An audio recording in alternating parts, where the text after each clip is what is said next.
नमस्कार साथियों, आपका स्वागत है मेरे चैनल ER राजपूत नेशन पर। जैसा कि आप जानते हैं कि आज के दौर में दुनिया तेजी से डिजिटल होती जा रही है और इस डिजिटल युग में यूट्यूब एक ऐसा प्लेटफॉर्म बन चुका है जिसने आम आदमी को अपनी आवाज, अपनी पहचान और अपनी कमाई का एक मजबूत जरिया दिया है। आज के दौर में यूट्यूब सिर्फ मनोरंजन का साधन नहीं रह गया है, बल्कि यह रोजगार का माध्यम बन चुका है।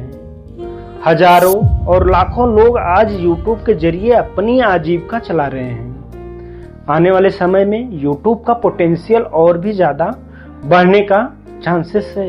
Daily by daily YouTube growth कर रहा है, कई लाखों यूजर्स इस पे जुड़ रहे हैं। लेकिन इस बढ़ते हुए अवसर के साथ कुछ गंभीर चुनौतियां भी देखने को मिल रही हैं, जिनमें सबसे बड़ी चुनौती है रीयूज्ड कंटेंट। आज की इस खास रिपोर्ट में हम आपको बताएंगे कि YouTube में रीयूज कंटेंट क्या होता है, यह क्यों खतरनाक है, कितना दूसरे का कंटेंट इस्तेमाल किया जाना चाहिए या कितना दूसरे का कंटेंट इस्तेमाल कर सकते हैं, और कैसे आप सुरक्षित तरीके से YouTube के इस बड़े अवसर का सही फायदा उठा सकते हैं। सबसे पहले बात करते हैं YouTube के पोटेंशियल की। आज भारत ही नहीं बल्कि पूरी दुनिया में YouTube एक ग्लोबल प्लेटफॉर्म बन चुका है, जहां कोई व्यक्ति बिना बड़े निवेश के अपने ज्ञान, अपने अनुभव और अपनी मेहनत के दम पर आगे बढ़ सकता है। गांव से लेकर शहर तक, छात्र से लेकर प्रोफेशनल तक, हर वर्ग के लोग YouTube से जुड़कर अपनी अलग पहचान बना रहे हैं। लेकिन इसी प्लेटफॉर्म पर जल्दबाजी और शॉर्टकट अपनाने की सोच कई क्रिएटर के लिए परेशानी का कारण बन जाता है। अब यहां से बात आती है रीयूज कंटेंट की। आखिर रीयूज कंटेंट क्या है? रीयूज कंटेंट का सीधा मतलब आखिर क्या है? किसी और के बनाए हुए वीडियो, ऑडियो या विजुअल कंटेंट को बिना खुद की मेहनत, बिना खुद की आवाज और बिना नई जानकारी जोड़े अपने चैनल पर अपलोड करना और उससे कमाई करने की कोशिश करना। YouTube की पॉलिसी में ऐसे कंटेंट को गंभीर उल्लंघन माना जाता है। इसके कई उदाहरण सामने आते हैं। जैसे लोग क्या करते हैं, फिल्म के सीन काट के अपलोड करते हैं, वेब सीरीज के क्लिप अपलोड करते हैं, सोशल मीडिया से डाउनलोड की गई reels, motivational audio, news channel की फुटेज या वीडियोज, फिर ऐसे फेक वीडियो जिनमें सिर्फ गूगल इमेज और टेक्स्ट दिखाया जाता है। अगर दर्शक को अपना वीडियो देखकर यह महसूस हुआ, अगर दर्शक को यह थोड़ा भी महसूस हो गया कि यह कंटेंट पहले कहीं और देखा जा चुका है और उसमें आपकी खुद की भूमिका नजर नहीं आती, तो ऐसे चैनल पर YouTube की सख्त नजर रहती है। ऐसे चैनल को YouTube एकदम निगरानी से देखता है। कई लोग यह मानते हैं कि वीडियो के डिस्क्रिप्शन में क्रेडिट देने से या ओरिजिनल क्रिएटर का नाम लिख देने से चैनल सुरक्षित हो जाता है। लेकिन सच्चाई यह है कि YouTube क्रेडिट नहीं देखता, बल्कि यह देखता है कि आपने उस कंटेंट में खुद क्या नया जोड़ा है।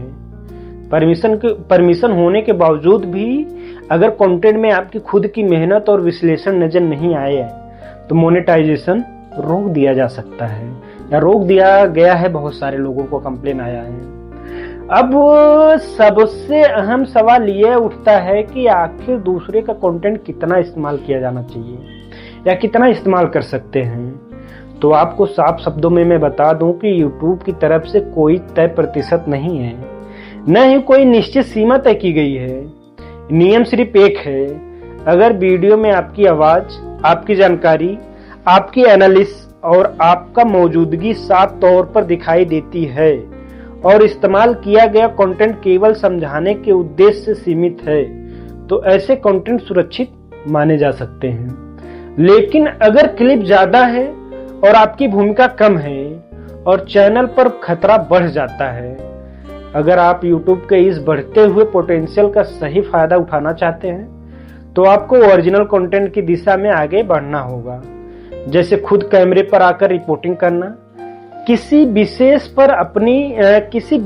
विषय पर अपनी राय और विश्लेषण साझा करना या रखना, खबरों को अपने शब्द में साझा करना, स्क्रीन रिकॉर्डिंग के साथ जानकारी देना या फिर अपने अनुभव के आधार पर वीडियो बनाना, क्योंकि यूट्यूब अब सिर्फ वीडियो नहीं देखता बल्कि क्रिएटर की साख, मेहनत और ईमानदारी को भी परखता है कि आखिर ये यूट्यूबर सच में एक मेहनती है या कॉपी पेस्ट वाला है। खासकर यूट्यूब शॉर्ट्स के दौर में जहां कंटेंट तेजी से वायरल होता है, वहां सबसे ज्यादा रीयूज कंटेंट देखने को मिलता है। लेकिन यह समझना बेहद जरूरी है कि शॉर्ट्स में भी वही नियम लागू होते हैं। बिना बोले क्लिप डालना या किसी और की रील्स अपलोड करना भले ही कुछ समय के लिए आपको व्यूज मिल जाए या दे यूट्यूब, लेकिन लंबे समय में चैनल की विश्वसनीयता और मोनेटाइजेशन दोनों को नुकसान पहुंच सकता है। अगर किसी चैनल का मोनेटाइजेशन रीयूज्ड कंटेंट की वजह से रुक गया है तो घबराने की जरूरत नहीं है।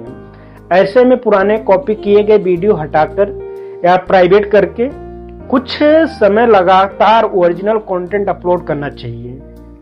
अपनी आवाज और अपनी पहचान को साफ तौर पर दिखाना चाहिए। इसके बाद दोबारा मोनेटाइजेशन के लिए आवेदन करना चाहिए, यानी कि रीअप्लाई करना चाहिए।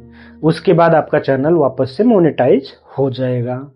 और आखिर में यह समझाना बेहद जरूरी है कि YouTube का भविष्य उन्हीं क्रिएटर्स का है जो शॉर्टकट के बजाय मेहनत को चुनते हैं, क्योंकि ओरिजिनल कंटेंट ही लंबे समय तक सफलता दिलाता है और कॉपी किया गया कंटेंट अंत में नुकसान ही पहुंचाता है, चाहे अभी का हो, चाहे बाद का हो, चाहे कैसा भी हो।